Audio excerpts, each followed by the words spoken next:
Picture this: 120 luxury homes, sprouting on my land, like weeds after a storm. The HOA president, smirking. Her team of lawyers, in pricey suits, laughing at my supposed naive mistake. They forgot one small detail. I'm Brian Jordan, 45, a forensic accountant, hunting property fraud for 15 years. Every brick they laid built their own prison. This is how I turned their greed into the perfect legal trap. I returned from a 6-month consulting gig in London. The Texas sun warmed my face. I was ready to settle down on the 50 acres in Ranch, Texas, left to me by my Aunt Margaret. It was a place of wildflower fields where she'd told me stories of my childhood about the little creek and the ancient oak. But as the Uber neared my land, the driver slowed, glancing at me in the rearview mirror. "Sir, you sure this is the right place? Looks like a whole new town." My heart sank. Rows of identical beige houses stretched out, 120 of them, with manicured lawns and HOA-approved mailboxes. The Emerald Heights sign gleamed with gold lettering, mocking me. I paid the driver and marched to the sales office. A blonde realtor, Brittany, according to her name tag, jumped up with a dazzling smile. "Welcome to Emerald Heights. Interested in our Phase 2 homes? We're 70% sold already." I slid my property deed across her desk. "I want to know why there are houses on my land." Her smile faltered, then snapped back. "Oh, Mr. Jordan, Melanie Ross, our HOA president, is expecting you," she said. "You might be confused about the development agreement." The sales office screamed. Suburban excess, marble floors, crystal chandeliers, walls covered with architectural renderings. For Phase 2, a golf course, a country club, all on my land. Brittany tapped nervously at her computer, her eyes uneasy. "Mrs. Ross said to send you up. If you arrived, her office is on the 2nd floor of the administration building." She pointed toward a gleaming glass structure, more like a corporate headquarters than an HOA office. Walking through the development, my accountant's eye cataloged details. Streets named after gems: Sapphire Lane, Ruby Court, Diamond Drive. Each house had beige stucco with slight variations in trim. The landscaping was flawless, but sterile. Not a leaf out of place. Residents walked dogs or jogged, eyeing me with suspicion. I was an outsider on my own land. I met Melanie in her upscale office. She was 52, silver hair, perfectly styled, with the predatory smile of someone who dodged trouble before. Behind her desk hung a Stanford law degree and civic awards, displayed to intimidate. "Brian, so glad you could finally join us," she purred, sliding a thick folder across her mahogany desk. "As you can see, we sent multiple notices to your registered address about the development plans. With no response, we proceeded per the HOA bylaws your aunt signed in 1998. She opened the folder, revealing pages of legal documents, certified mail receipts, and public notices. Everything was by the book, I assure you. But registered address. I flipped through the papers. My blood ran cold when I saw 1223 Maple Drive, my aunt's old house, demolished 2 years ago after her passing. The certified mail receipts all showed no such address. Melanie's eyes glinted with satisfaction. The address on file. With the HOA, we followed protocol. Brian, every notice, every deadline, every chance to object sent there. You knew that address was invalid, I said, voice low. Her smile stayed fixed. We're required to use the address on file. It's not our responsibility to track down owners who failed to update their info. She offered compensation for my cooperation. I stood, keeping my poker face honed from years of fraud investigations. I'll need to review this with my attorney. Melanie's smile widened. Of course, but fighting us will be costly. Brian, Morrison Keller, and Associates back us. I'd heard of them. Legal sharks who crushed smaller fish. In last year's pipeline case, as I left her office, I overheard her tell her assistant, he'll fold. They always do. Walking back through the development, I noted more details. Security cameras on every corner, a private patrol car making rounds, a gated entrance with a guard station. This wasn't just a neighborhood. It was a fortress. I stopped where my aunt's favorite oak once stood, now a decorative fountain, circled by concrete benches, and felt anger rise. That night, in my hotel room, papers and laptop surrounding me, I did what I do best. Followed the money.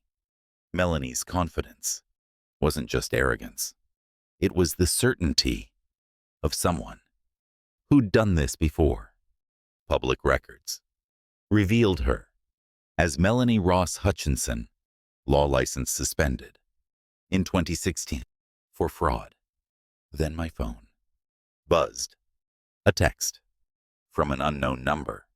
Meet me at Java Junction, 10 tomorrow.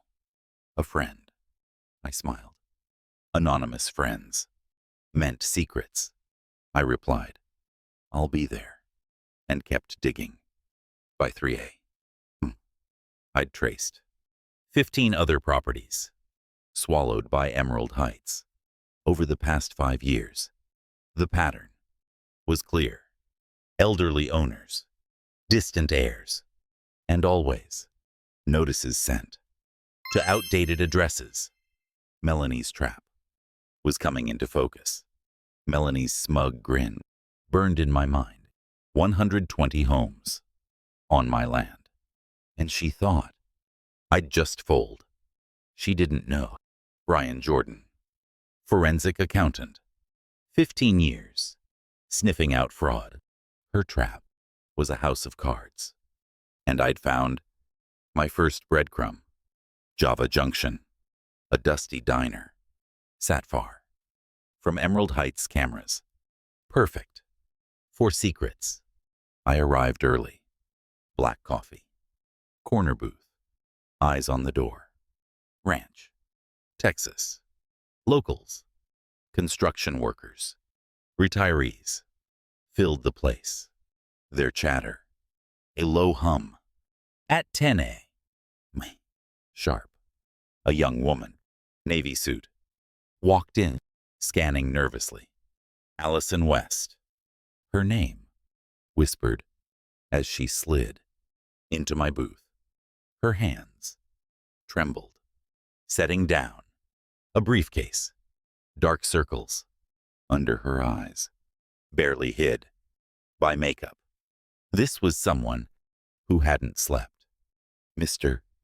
Jordan," she said, voice low. "I can help with your situation." I worked for Melanie Ross. My pulse quickened, fresh out of law school. She went on. "I thought Melanie was my dream boss. Brilliant, charismatic, Stanford grad."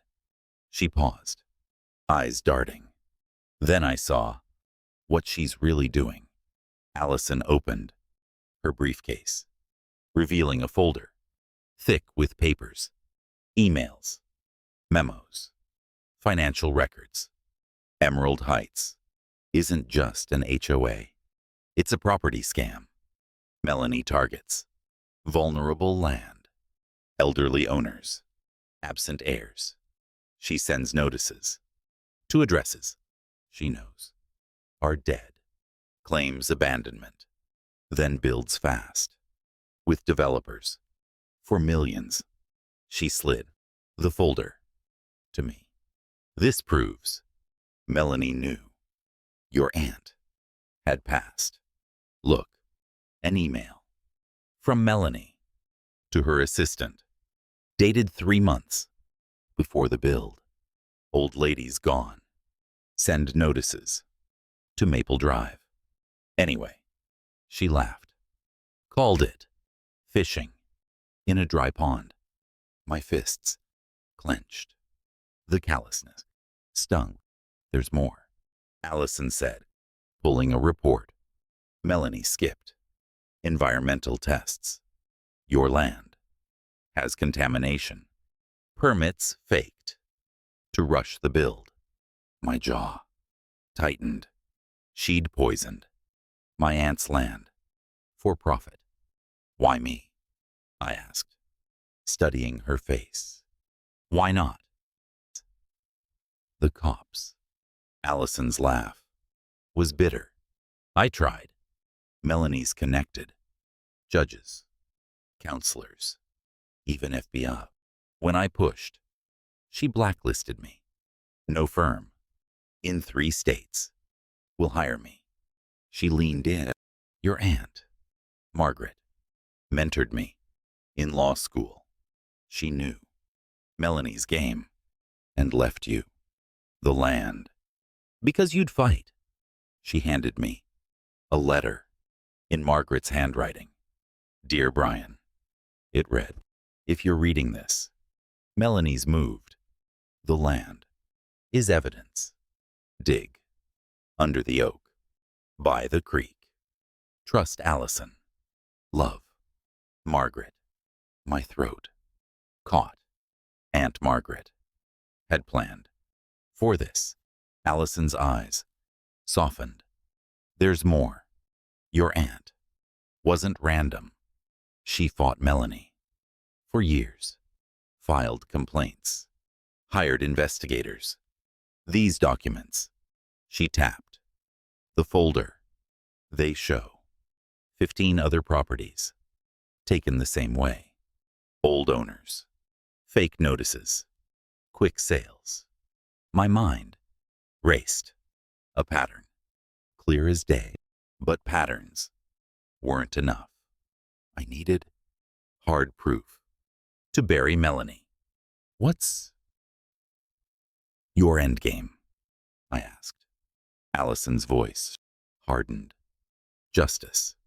Melanie ruined me, ruined families. You're my last shot." I leaned back, coffee cold. "If we do this, we play smart. Melanie's not alone." "Is she?" Allison shook her head. "She's got Jim Harrison, developer, and bigger fish. Maybe a senator." My eyes narrowed. "A network meant weak links." "All right," I said, voice steady.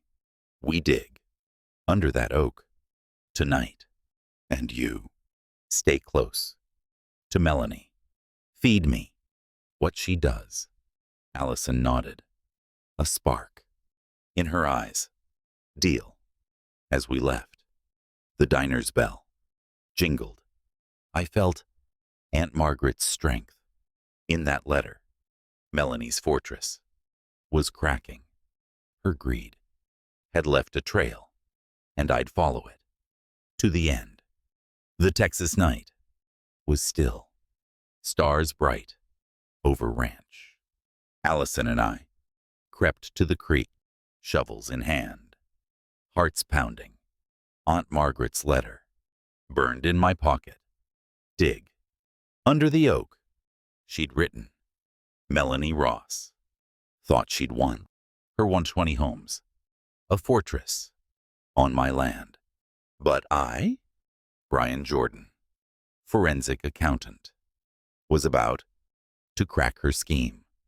The oak was gone, replaced by a tacky fountain, but the creek still flowed, guiding us to the spot.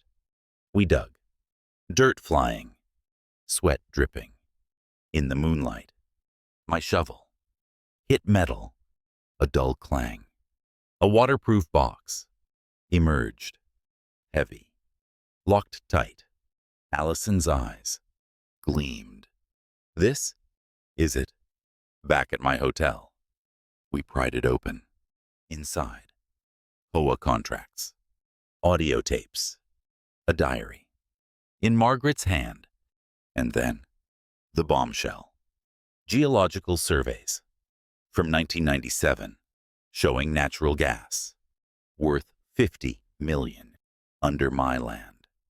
Melanie wasn't just stealing homes. She wanted the mineral rights. Margaret's diary detailed Melanie's moves. She's circling like a vulture. She wrote forged notices, fake permits, payoffs to inspectors, tapes caught. Melanie's voice, laughing about suckers who'd lose their land. My blood boiled. She poisoned my aunt's legacy for profit. Allison nodded, face grim. There's more. These contracts show Melanie partnered with Jim Harrison, developer, to flip the land to Excelsior Energy. $50 million in her pocket if she controlled my ranch. I paced, mind racing. This is enough for court. But Melanie's slippery. We need her to confess. Allison's phone buzzed. A text from Melanie's assistant. She's shredding files. Tonight, my eyes narrowed. Panic meant mistakes. Allison, I said, voice low. Go back to Melanie. Play loyal. Tell her I'm rattled, ready to settle. Allison smirked. Double agent. I like it. She'd feed me Melanie's moves while I built the trap. By dawn, I met Special Agent David Chen, FBI. His office, a maze of photos. Melanie, Jim Harrison. At the center, we've watched Harrison for 18 months, Chen said, pointing to a board. Money laundering. But Melanie's too clever. Your evidence ties them to a senator, William Thornton. My jaw tightened. A senator. This was bigger than I thought.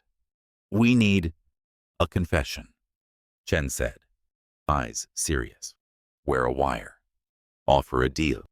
Get her talking. Risky, but I nodded. Set it up. Back at the hotel, I studied Margaret's tapes. One voice stood out.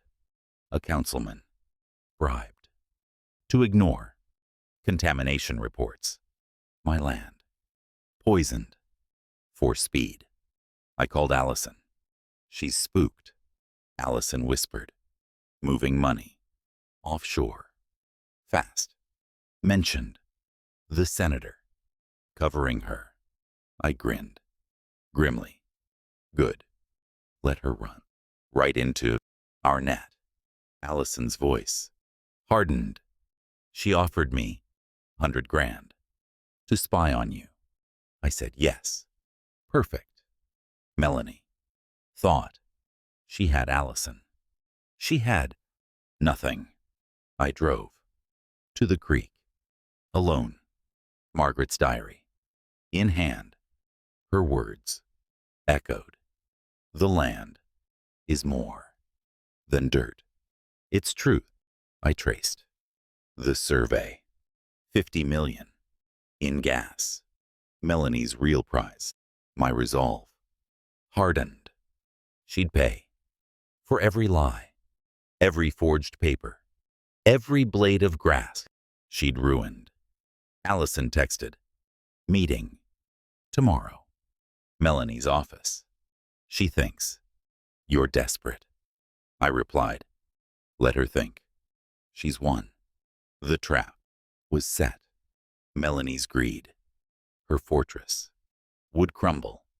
Aunt Margaret's oak was gone, but its secret would bury her thief. Melanie's fortress was shaking.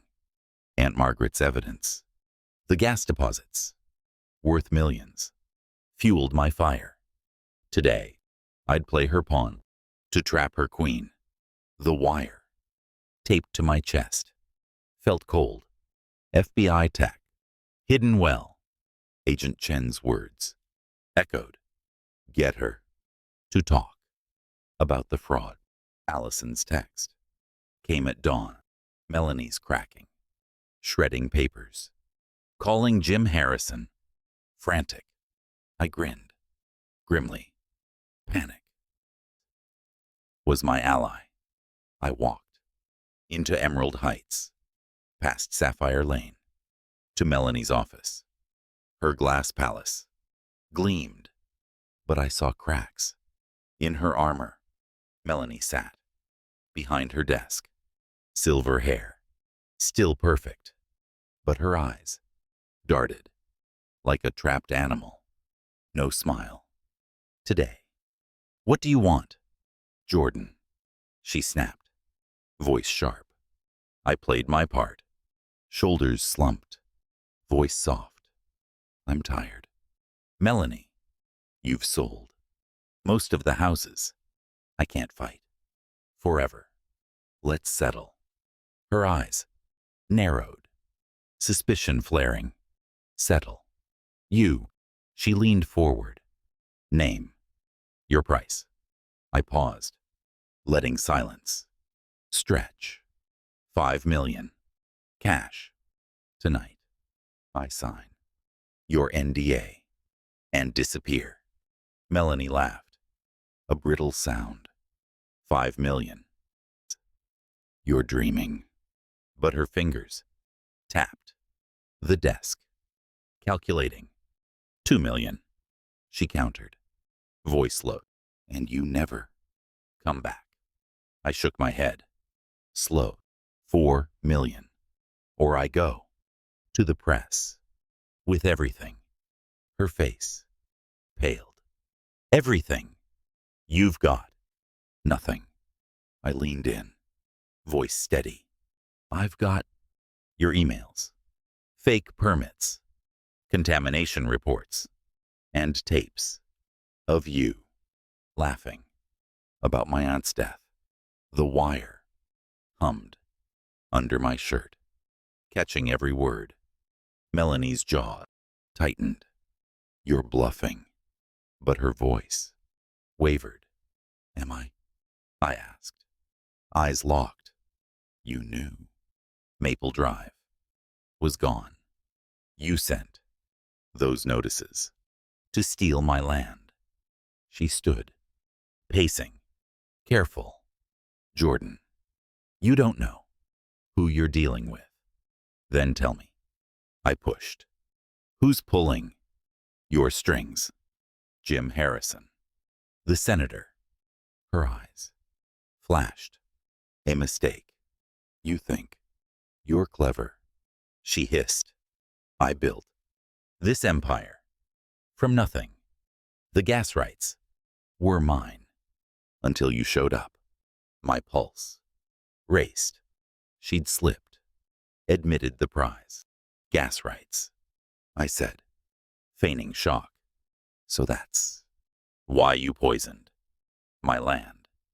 Melanie froze, then recovered. You can't prove anything. The Wire caught it all. 4 million. Tonight, I repeated, voice hard. Or those tapes hit the news. She sank into her chair, defeated, but scheming. Fine. Old warehouse. Route 47. 10. Me. Come alone. I nodded, hiding my triumph. Deal.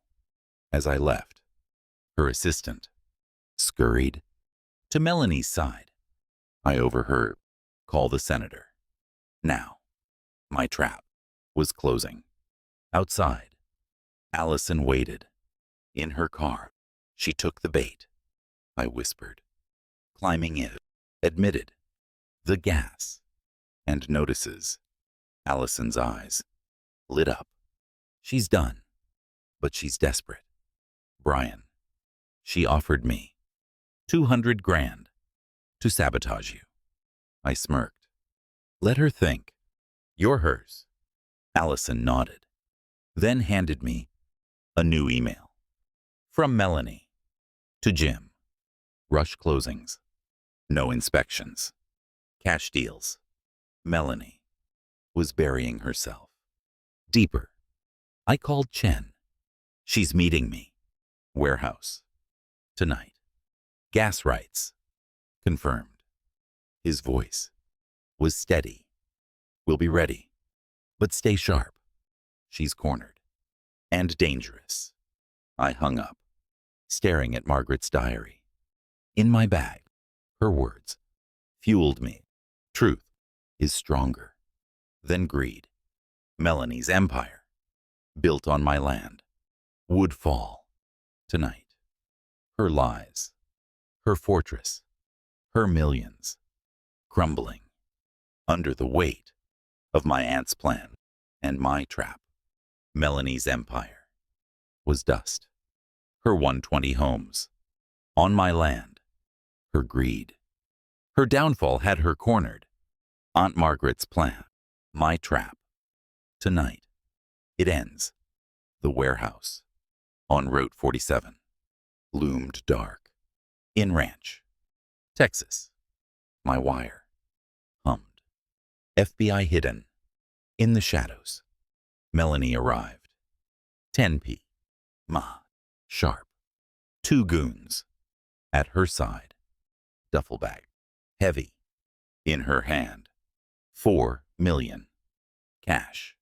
She snarled, dropping it at my feet. Sign the NDA and vanish. I unzip the bag. Stacks of bills, gleaming. Looks right, I said, coolly. But first, tell me about Thomas Brennan. Her face went white. Brennan, the journalist, accidentally dead after digging into her scams. You know, too much, she hissed. Her goon, reaching for a gun. Doors burst open. FBI swarmed. Freeze. Melanie screamed. Cuffed. Spitting rage. This is bigger than me. Jordan, they'll crush you. I leaned close. Wire still hot. That money. It's marked. Melanie. Stolen. From your HOA. Her eyes widened. Trap sprung as they dragged her away. She shrieked. The senator will bury you. I smiled. Grimly. Not today. The news exploded. Melanie's arrest. 3 councilmen resigned. Senator Thornton's office raided. At trial. I took the stand. My evidence. Airtight. Whitmore v. Henderson. 1896. Sealed her fate. Those homes, on my land, without consent, are mine, I said, voice steady. Judge Carter nodded. Precedent holds. Melanie got 25 years. Fraud, laundering, environmental crimes. Jim Harrison, 50, for snitching. Thornton faced life for corruption. The courtroom roared. Justice served. But the residents, those families, weren't my enemy. I sold each home back to them at cost. No fraudulent fees. Fines from Melanie's accounts. Cleaned the lands. Contamination. The gas rights. 50 million. Went to a trust. Funding schools. Parks. For ranch. My aunt's land. Became Margaret's Preserve. A trail. For kids. To learn. Texas's heart. The HOA. Reborn. Transparent. Led by Connell. My old neighbor. Emerald Heights. Now thrived. As a true community. A year later, I stood on the preserve. Wildflowers. Back where Melanie's lies once stood. Margaret's diary. In my hand. Her words. Alive. Truth. Wins. Brian. Her plan. My fight. Turned greed into hope. Melanie's fortress was gone. Her prison. Her legacy. The creek. By the old oak's spot. Ran fruit. And ranch. Was whole.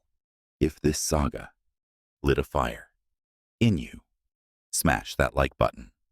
It's a shout for every underdog who fought and won. Got an HOA horror of your own? Drop it in the comments.